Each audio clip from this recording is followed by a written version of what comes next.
Good afternoon. This is Jeff Knox in the News Radio 1620 newsroom. Just hearing word that dozens of people reportedly injured after an explosion at the Boston Marathon. We've seen photos of the incident showing a bloody scene, several people laying on the ground with citizens and police assisting them. The Boston Globe reports the explosion hit next to the finish line. We're going to go to our affiliates with Fox News. They are covering the scene right now. I'm going to read a little bit of what we're hearing from the Associated Press. Competitors and race organizers crying as they fled the chaos. Bloody spectators being carried to the medical tent that had been set up to care for fatigued runners. I just get some additional information that Northeastern University is asking all of its students to stay on campus. Northeastern not too far from there. You got actually a fair amount of colleges in that area. Emerson, Suffolk, not too far away either. BU. News Radio 1620, this is Jeff Knox in the newsroom here. We're getting news from friends who were near the explosion that are tweeting, quote, it smelled like a firecracker. Two loud booms, probably within 10 seconds of each other. They just ran. Explosions near the finish line of the Boston Marathon. Dozens of people reportedly seriously injured at the scene. Reports of 3 people dead. George Brown describes the situation. There was an explosion near the finish line along Boylston Street in downtown Boston. Turns out there were dozens of people who were standing along the sidewalk when that explosion seems to have come from a sporting goods store that was alongside. That explosion blew just as runners were crossing the finish line. News Radio 1620, Jeff Knox in the newsroom. In fact, not only were there a lot of people there today, there were a lot of people there from Pensacola. We're told about 8 in all. In fact, we're now joined live by Paul Epstein, the owner of Running Wild on Cervantes in Pensacola. We heard a couple of explosions. They were just loud bombs. It wasn't thunder. It was more like some large container fell off a truck. This is the news conference from Boston Police Department. At 2:50 p.m. today, there were simultaneous explosions that occurred along the route of the Boston Marathon near the finish line. These explosions occurred 50 to 100 yards apart, and each scene resulted in multiple casualties. Welcome. This is Pensacola Right Now. My name is Brandon Rather, 437-1620. First thing I want to do, some of the names we know of some of the Pensacola area runners who apparently were running in the Boston Marathon today. Nicholas Callan, Jody Snodgrass, Paul Epstein, who owns Running Wild. Heard Jeff Knox from the news department talking to him. He said, Paul Epstein said, everybody from Pensacola was okay. Yep, that's right. Everybody who we know who's come up here with us or connected with us somehow and from Pensacola and our Fairhope store and those groups are all okay. We've heard from all of them or seen all of them. Police discovered at least 2 other devices, and then they found a third. And they are saying, as a matter of fact, Vice President Joe Biden did call it a bombing. Right now, they're restricting flights over Boston. The front of the White House has been cordoned off right now, I'm guessing, as safety measures. FBI says, we are investigating this as if it were a terrorist investigation. It's a terrorist investigation. Authorities in Boston, though, continue to investigate multiple reports of unexploded devices around the city. Right now, President Barack Obama. We're continuing to monitor and respond to the situation as it unfolds. And I've directed the full resources of the federal government to help state and local authorities protect our people. But I just want to reiterate, we will find out who did this, and we will hold them accountable. Thank you very much. News Radio 1620, that was the president speaking live from the White House on the explosions. The president also saying he doesn't know who did this or why, but pledging to find out. Did it. Now, we do know authorities do have somebody of interest that they have been talking to. So apparently they have found somebody that they felt may have had something to do with it. Meanwhile, another explosion at nearby JFK Library. So Jeff's going to have the latest on all of this coming up. Police Commissioner Edward Davis also says that the fire at a library a few miles away and more than an hour later does not appear to be related to the explosions at the race. We now have learned an 8-year-old child is one of at least 2 people killed. Hi, News Radio 1620, Pensacola Morning News, Rob Williams, 506. You know, I'm talking to people who know what they're talking about and can look at it and go, all right, this was low-order explosive. Notice the gray smoke, not the black smoke. Look how quick the fireball was. Low-order detonation, black powder, AMFO, homemade stuff. Cooper Davis was on the blower as well. The death toll remains at 3, with well over 100, about 145 injured, 17 of them critically. Also, words of condemnation now over the blasts coming from the Saudi ambassador to the United States, Adel bin Ahmed al-Jaber, offering his condolences to the families of the people killed and hurt. Some investigators were seen early this morning leaving the home in Revere, Massachusetts, carrying brown paper bags, plastic trash bags, and a duffel bag. So far, investigators say they don't have anyone under arrest or have a motive in the attack. Pensacola City Councilman Brian Spencer. Brian, where were you when it went boom? I was 3 blocks down from the bomb on Boylston. I had just retrieved my runner's bag, my post-race runner's bag, and heard the explosions. The chief of emergency services at Massachusetts General says, quote, "This is something I've never seen in my 25 years here, this amount of carnage in the civilian population. This is what we expect from war." CBS News, I believe, reporting that they actually have video, surveillance video, normal cameras that are out. They've got surveillance video of a guy walking down the street with 3 or 4 backpacks on, and he just drops the backpacks off at the locations. Politicians, pundits, dignitaries, everyone weighing in on yesterday's horrific attack in Boston, including our own Florida Governor Rick Scott, who issued a statement yesterday. Scott says state emergency officials here are at the ready in case Boston needs any extra help. Scott said it should remind us of, quote, "how fragile life is and how important it is to protect our communities." Well, see, there were plenty of people from Pensacola there, at least a dozen. One of them is Sherry Epstein. And they have a changing room about a block away, not at like half a block. It's just right around the corner. And I was changing into warm clothes, dry clothes. We were still on our high. And I asked the volunteer worker, what was that? When I heard 2 bombs go off, it sounded simultaneously. It is 6:51 at News Radio 1620. Cooper Davis in our newsroom. Rob, Massachusetts Governor Deval Patrick says it will not be business as usual in Boston today. About a 15-block area of downtown Boston is being treated as a crime scene. It will not be business as usual. People have been making pipe bombs for years and years and years. These would come under the heading of an IED, improvised explosive device. They manufactured the device. They put some sort of detonator, whether it was a timer, whether it was a cell phone detonation. All of this stuff is available on the internet. This is what the U.S. has been fighting in Iraq and Afghanistan for a dozen years. Hey, Bree Season, used to be with... Hello, how are you? Hey, girl, long time. You're reporting up there for one of the best sets of call letters in the entire broadcast industry, WBZ. Our main anchor was on the viewing stand. She was announcing the race, and it's this huge national production. And she, our other main anchor, as well as the photographer, were all within, just a couple feet, well, not a couple, but several feet of this. And all of our cameras were pointed directly at where these bombs were going off.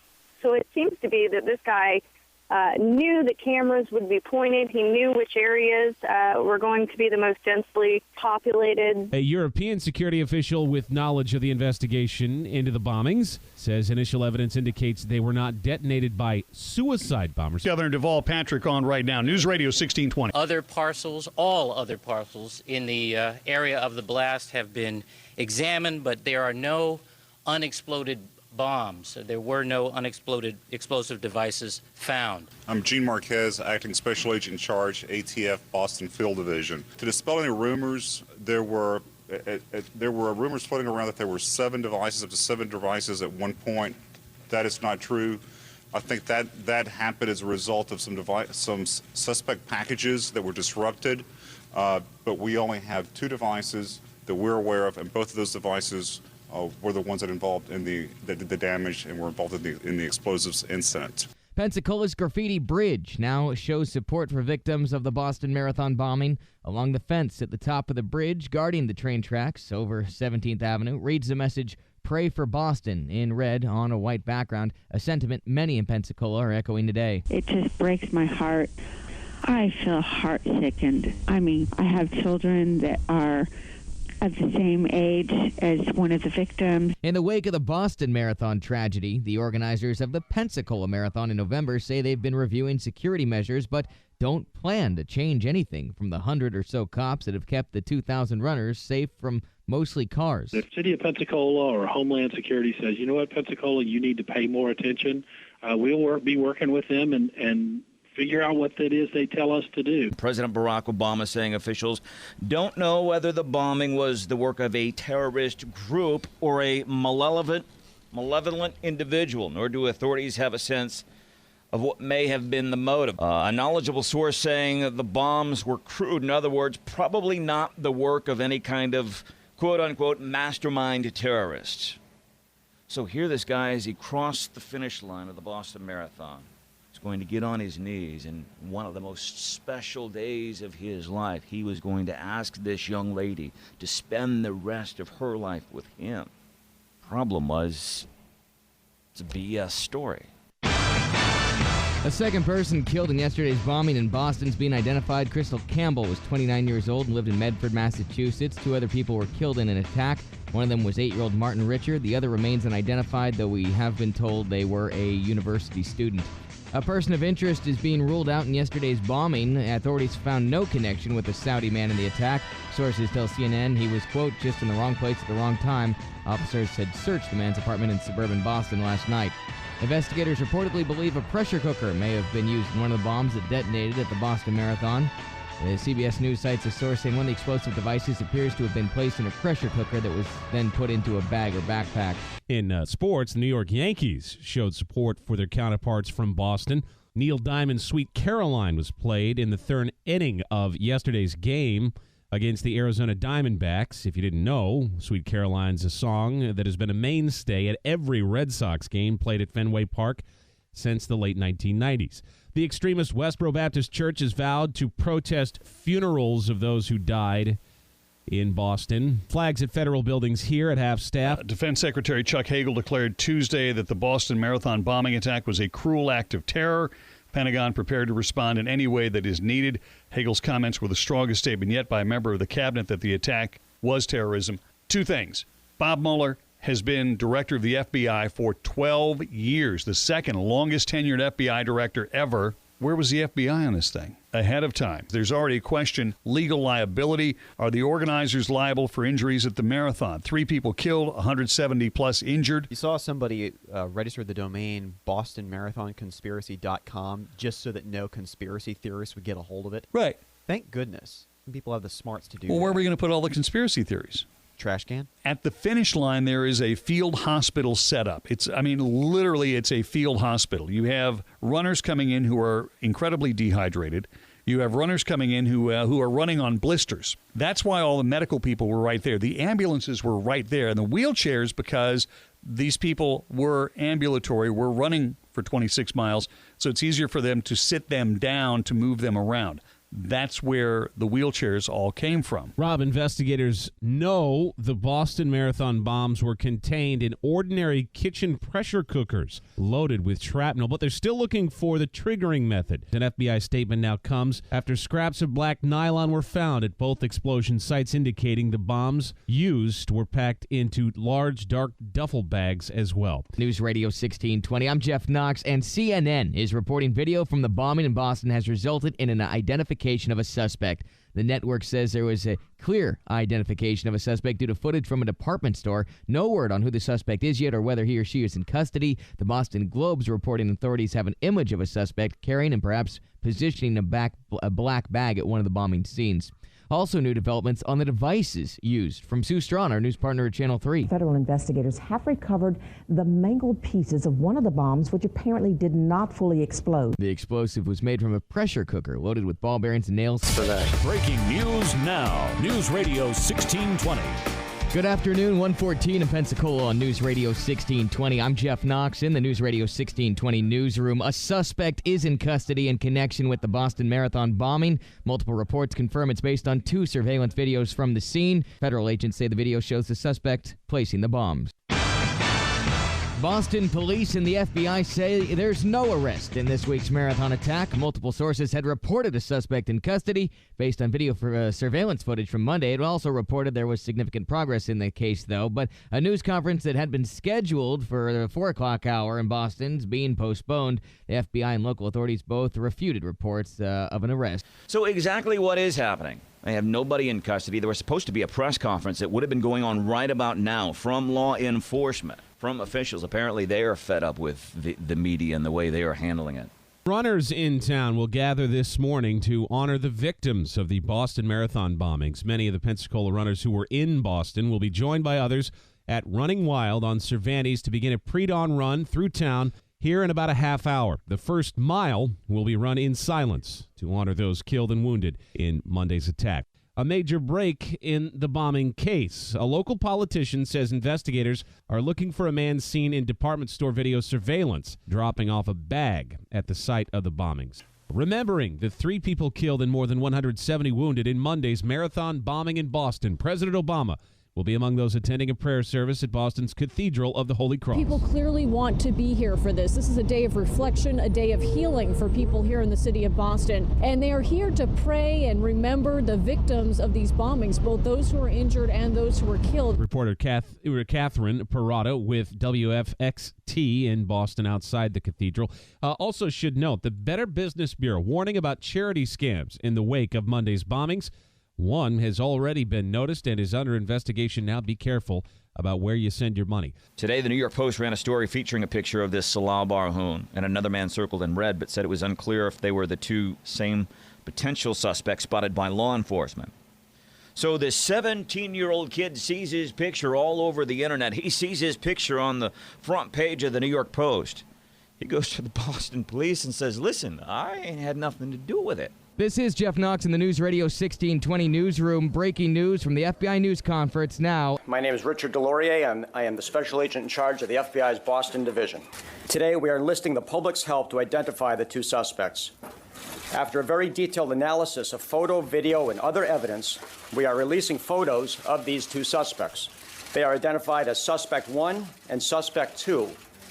They appear to be associated. News Radio 1620 again. That was Richard Delorier from the FBI announcing there are 2 suspects in the Boston Marathon bombing case. There are photos and video of them, and we'll get that information on News Radio 1620's website as well as Facebook as soon as possible. Suspect 1 was wearing a white hat. Suspect 2 is wearing a dark-colored hat. Obviously, they don't have names. That's how they're, for point of reference, that's how they're labeling them right now. They have pictures on FBI.gov. Talked about some of our local, some of the local folks that were in Boston during the Boston Marathon on Monday and the subsequent bombing that we saw up there. And Joe Douglas joins us now with kind of an interesting piece that is going to be running tonight on WEAR Channel 3. One of the indelible images that we have seen is the picture of the man on the roof. Really interesting picture, a few pictures that were taken by Chris Asmar. He lives in Pensacola Beach with his wife, and he showed us kind of a blown-up part of that photo he took that shows what appears to be that mysterious figure. Now, he gave all the photos he took to the FBI. Being a good citizen, he wanted to help out with the investigation because they're looking at all of the spectators and everybody that's involved. Boston Bruins in the NHL doing their first home hockey game following Monday's events at the Marathon. And the guy singing here, the guy who starts to sing the national anthem, his name is Rene Rancourt. Now, he's been singing the national anthem in Boston for years. He is a fixture in Boston. He starts to sing the national anthem, but he's not able to finish. But it doesn't mean the song went unfinished. Check this out. Oh, say, can you see by the dawn's early light what so proudly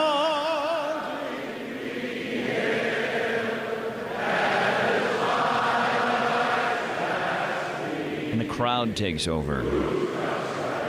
Dr. Lillian Glass put together and she did this in conjunction with the FBI. She's one of the nation's premier body language experts. Her name is Dr. Lillian Glass, a guide to identifying terrorists through body language.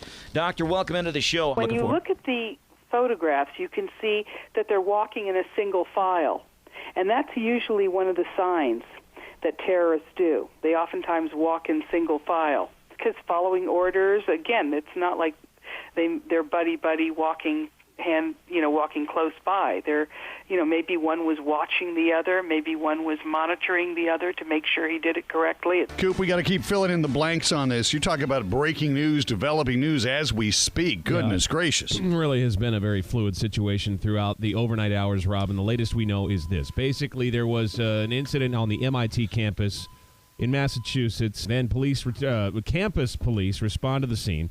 There was a shootout there with 2 suspects believed to be the 2 men connected with the Boston Marathon bombings. 1 police officer shot, killed in that exchange. A carjacking takes place not long after that. The 2 suspects are inside this particular vehicle. A police chase begins from there. The person that was driving the car originally was actually released without being harmed by the suspects, according to the reports I've read. Chase begins all the way to Watertown, Massachusetts. It kind of came to a head. There was a shootout with some of those pursuing police officers. Guns, explosives hurled out of the suspect's car toward the police. Then one of the suspects at that point hit and hospitalized, taken into custody, later died at that hospital. Good. Watertown being put on alert now, though, because the second suspect did manage to flee on foot. They are converging, and there's door-to-door search underway right now there. And the manhunt continues. They have not found this second suspect, at least not yet. The new photo this that they is gave us Fox 25 TV out of Boston, who this person and is. At least they are showing. Who are so worried right now, we can be reassured that they're showing police up and down one street after another after another. I mean, if you ever thought about Big Brother, today's that day, man. It's like, wow. They've absolutely flooded the area. Assume that law enforcement is operating on the suspicion that he could have a suicide vest. And he couldn't get too far. I suspect that he's hunkered down someplace, and it's just a matter of time before they stumble on him. It's 5:49, News Radio 1620. Cooper Davis got some headlines for us, man. Yeah, Rob, other information about these suspects that we know right now. Still searching for one in Watertown, the other dead. That's what we know, of course. The 2 suspects tied to the bombings of the Boston Marathon have reportedly been in the U.S. legally for about a year. NBC News has this report. They do have international links, though. Also learning from doctors at the Boston Hospital, where one of those suspects was treated earlier this morning before he died, and they say they treated him with a possible blast injury, maybe multiple gunshot wounds. Doctors at Beth Israel Deaconess Medical Center in Watertown would not say if the patient they treated who came in with police was the suspect in the black hat, although that is what we have confirmed since then, Rob. Oh, well, they found a backpack with I'm serious, they have found a backpack alongside a street. There in Watertown, if you look up on the Fox monitor. I got an ID from the AP, Jokar A. Sarnaev. This very fluid situation in Watertown, Mass. continues to develop. The very latest, with our Fox News Radio partners continuing team coverage right now on News Radio 1620. Drama continues on several fronts. Let's start by going to WFXT, Fox 25, our affiliate in Boston.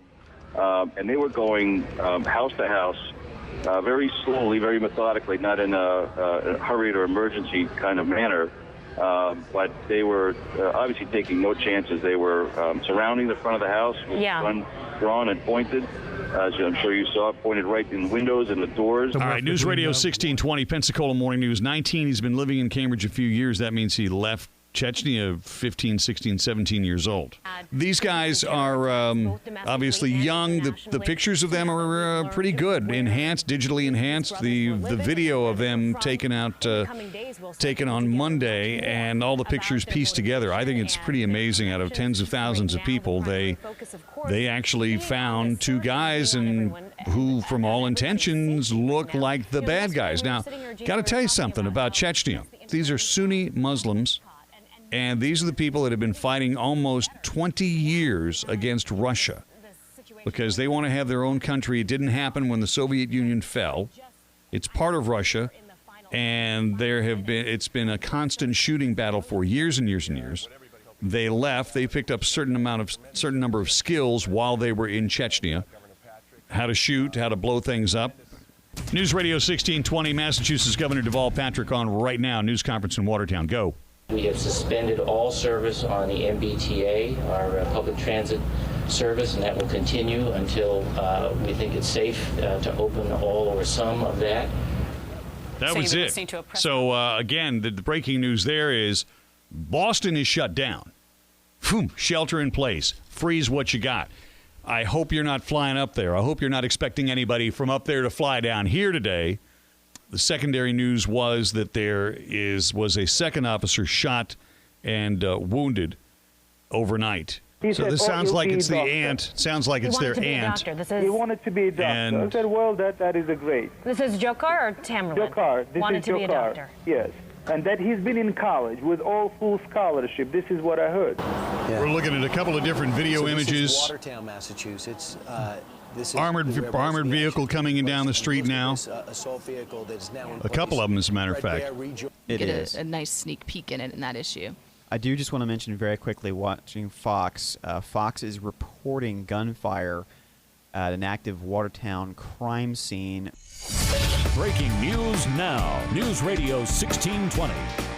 10:49, 58 degrees right now in Pensacola. The manhunt continues in suburban Boston. We continue to follow it here in the newsroom. Now, the uncle of one Boston Marathon bombing suspect, the only one still alive, urging his nephew to turn himself in. Ruslan Sarny of Montgomery Village, Maryland, said today that 19-year-old Jokar Tsarnaev should turn himself into police and ask for forgiveness. Officials say Tamerlan Tsarnaev, a 26-year-old who had been known to the FBI as suspect number one, was killed overnight. We knew that. The brothers came from a Russian region near Chechnya, lived together in Cambridge, Massachusetts. Sarny says he hasn't seen them for several years. He says the family is ashamed at their actions, says he loves the U.S. and respects this country, also denies any connection between his two nephews and Chechnyan rebels or the conflict between some folks and fighters in Chechnya and the Russian government. Good morning. It is 11:16. I'm Kyle Ross for News Radio 1620. We're going now to live coverage of the situation developing outside of Boston right now with our Fox Live coverage. Joe. Breaking news now. News Radio 1620. Good afternoon. This is Jeff Knox over in the News Radio 1620 newsroom. A news conference about to start live from Watertown, Massachusetts, the latest on the marathon bombing, the hunt for suspects. The stay indoors request is lifted. The T is open, effective immediately, the MBTA, effective immediately. We are asking the public to remain vigilant if you are out.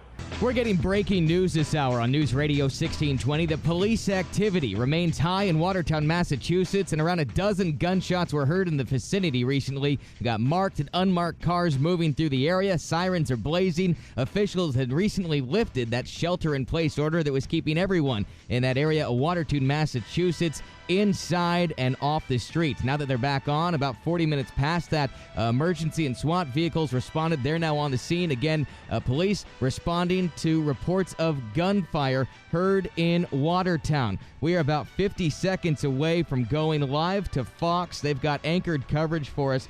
This is happening on Franklin Street in Watertown. Police have immediately swarmed this area on Franklin Street. For hours.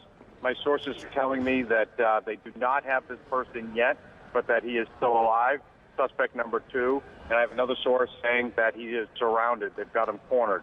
The Boston Globe reports the suspect's not moving. Our affiliates at Fox are telling us that the suspect is in a boat that is surrounded. News Radio 1620, this is Jeff Knox. We're getting breaking news from Fox 25 affiliate that the suspect is in custody in Watertown, according to police. Witnesses are reporting that there was applause as the suspect was taken into custody. I would imagine if he's injured, he's going to be in an ambulance, and I would imagine they're going to take him to a hospital nearby. Ambulance taken to the hospital as America hopes that they, ironically, stay alive and that they can understand why and how and stop tragedies like this from happening in the future. Again, the day-long manhunt for the second Boston Marathon bombing suspect is over as police have apprehended 19-year-old Jokar Tsarnaev and are taking him to a hospital in the Boston, Massachusetts area. For all of us here at News Radio 1620, I'm Jeff Knox. The longest marathon, it seems, the longest edition of the Boston Marathon. If I'm not mistaken, the 117th will be remembered for the 3 lost lives. The fourth being the first suspect number 1, the brother, Tamerlan Tsarnaev, and of course now the suspect, 19-year-old Jokar Tsarnaev, in custody. For News Radio 1620, I'm Jeff Knox. Good night.